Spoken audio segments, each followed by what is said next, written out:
صلوات اللہ محمد و آل محمد اللہم صلی علی محمد و آل محمد.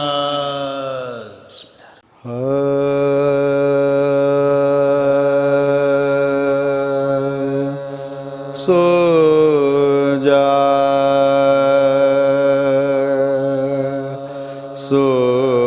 جا سگر جانی سو جا گھر میں نہیں ہے پانی سو جا سو جا اصغر جانی سو جا 3 دنوں کا تو ہے بھوکا 3 دنوں کا تو ہے پیاسا کملا گیا ہے مکھڑا تیرا سوکھ گیا ہے پانی سو جا سو جا اصغر جانی سو جا اپنی یہ بپتا کس کو سناؤں تیری یہ حالت کس کو دکھاؤں ہائے کہاں سے پانی میں لاؤں کہاں سے پانی سو جا بھائی نے تیرے بھالے کھائے تیرے چچا نے ہاتھ کٹائے مشق سکینہ چھد گئی بیٹا بہہ گیا سارا پانی سو جا سو جا اصغر جانی سو جا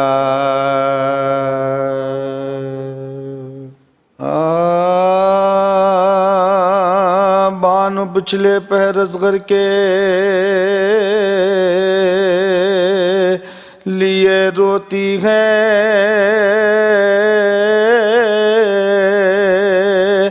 ایک وہ جاگتی ہے خلق خدا سوتی ہے سر کو بھی پیٹتی ہے جان کو بھی کھوتی ہے یہ عجب غم کے دس کے نہیں ہوتی ہے یہ عجب غم کے دس کے نہیں ہوتی ہے پیٹے پیٹے بے ہوش جو ہو جاتی ہے علی اصغر کی صدا آتی ہے علی اصغر آتی ہے کبھی کونے میں وہ منہ